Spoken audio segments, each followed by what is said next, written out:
लाडकी बहीण योजनेच्या संदर्भामध्ये आता सरकारनं महत्त्वाचे पाऊल जे ते उचलण्यासाठी सुरुवात केलेली आहे। अनेक ठिकाणी उत्पन्न बघून त्यासोबत इतर लाभांचा जो लाभ या महिला घेत असेल तर त्या लाभार्थी महिलांचे जे लाडकी बहीण योजनेचे पैसे आहेत ते त्यांना पुढील काळात मिळणार नाहीये।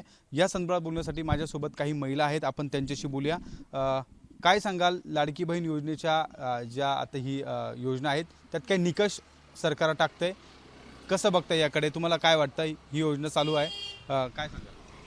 सरांनी तर ही योजना बंद नाही केली पाहिजे, कारण आम्ही महिलांनी जे मतदान केलेलं आहे ते योजनेकडे पाहूनच केलेलं आहे। कारण आमच्या घरामध्ये जसं कोविडमुळे जसं आमच्या घरामध्ये रोजगार बंद झालेले होते, आम्ही जिथं जात होतो दवाखान्यांमध्ये म्हणा किंवा ज्यांच्या घरांमध्ये, तर आता पहिल्यांदा ते मास्क लावायला लावतात। सगळ्या योजनेंबद्दल आम्हाला म्हणजे पैशांबद्दल आम्हाला त्यांच्या सगळ्या सूचना पाळायला लागतात। जेव्हा आम्हाला 1,500 रुपये किंवा 2,500 रुपये यांची तयारी होती त्यावेळेस आम्ही तयारी ठेवलेली होती की नाही की या गोष्टींमुळे आम्हाला घरामध्ये आमचा किराणा सुटतो किंवा आम्हाला लेडीजला जे पैसे लागतात त्याच्यामध्ये आम्ही त्याचा वापर करू शकतो, 2 पैसे आमच्याकडे राहतात म्हणून आम्हाला त्याचा आनंद होता। तुम्हाला काय वाटतं, काही निकष लावले जाते 2.5 लाखापेक्षा उत्पन्न किंवा तुमचे कौटुंबिक घरामध्ये इतर उत्पन्न बघून हे निकष लावले? लाखाचं उत्पन्न असं सरकारने तेव्हा सांगितलं नव्हतं ना आम्हाला, 2.5 लाखाचं उत्पन्न असलं तरच तुम्हाला या योजनेचा लाभ भेटेल का नाही भेटणार आहे। पण आम्ही गोरगरीब असल्यामुळे ना आम्हाला ही योजनेचा फायदा आम्हाला घ्यायलाच पाहिजे होता। आम्ही हातावरचे पण आहे ना, आमचे मिस्टर रिक्षा चालवते, आम्ही लोकांची कामं करतो, योजना ही बंद नाही झाली पाहिजे।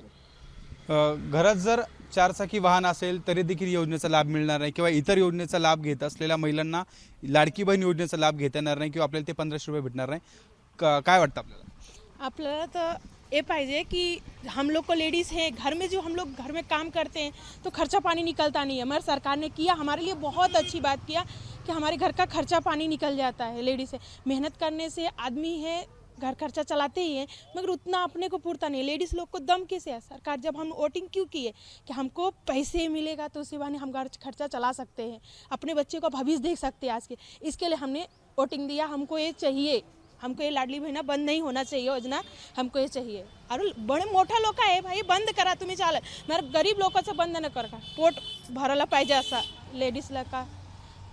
तुम्हाला काय वाटतं, इतर ठिकाणी ज्या महिला आहेत त्यांच्यावर इतर योजनेचा त्यांना लाभ मिळतोय, त्या महिलांना या योजनेचा लाभ मिळणार नाहीये? मतदानाच्या वेळेस आपण मोठ्या प्रमाणात लाडकी बहीण योजनेच्या माध्यमातून ही योजना सर्वसामान्यांना पोहोचवण्यासाठी सरकारने मदत केली होती।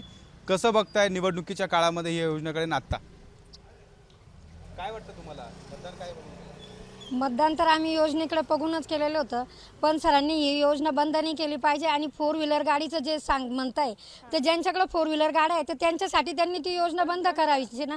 ज्यांची म्हणजे ज्याच्याकडे जे गाडी नाही आहे किंवा ज्याच्याकडे 4 व्हीलर आहे पण ती उत्पन्न कमी, समजा आता एखाद्याच्याकडे जर 4 चाकी गाडी माल वाहूसाठी असेल आणि त्याला जर ती गाडी जर त्याचा उपजीविका भरवत असेल तर त्यांनी ती गाडीचा म्हणजे वापर त्याच्यासाठी नाही व्हायला पाहिजे। आपल्याला काय वाटतं, लाडकी बहीण योजना सुरू आहे, आता काहीतरी निकष सरकारच्या माध्यमातून सुरू आहे, त्यामुळे ज्या महिलांना इतर योजनांचा लाभ मिळणार आहे त्या महिलांना आता ह्या योजनेचा लाभ घेता येणार? मला तर असं वाटतं की सरकारने ना पहिले गरिबांचा विचार करूनच कोणताही डिसिजन घेतला पाहिजेत। गरिबांना आज घरात काही गोष्टी करायला नाही आहे, त्या गोष्टींचा विचार करूनच गव्हर्नमेंटने निर्णय घेतला पाहिजेत। प्रत्येक गोष्टीकडे बघता आणि प्रत्येक गोष्टीचं हे करता, ज्या महिलांना खरोखर गरज आहे ना तिथपर्यंत आजपर्यंत कुठलीच स्कीम पोहोचलेली नाही आहे। आणि ही पण लाडकी बहीण योजना पण ही गरिबांपर्यंत पोहोचलेलीच नाही आहे। जे सगळे श्रीमंत आहे त्यांच्या घरात सगळ्या गोष्टी आहे, ज्या हातपाय मारू शकता त्या महिलांना या योजनेचा लाभ पूर्णपणे झालेला आहे, पण ज्या अति गरीब आहे, ज्या घराच्या बाहेरच निघू शकत नाही, त्यांना आजपर्यंत कोणत्याच गोष्टीचा लाभ झालेला नाही आहे।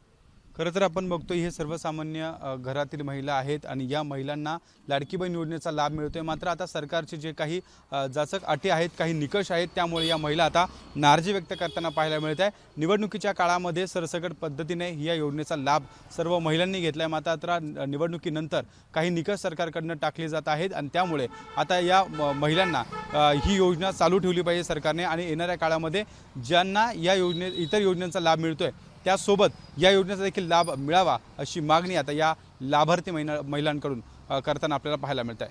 कॅमेरामॅन किरण कटरेसह शुभम बोडके, एबीपी माझा, नाशिक। एबीपी माझा, उघडा डोळे बघा नीट।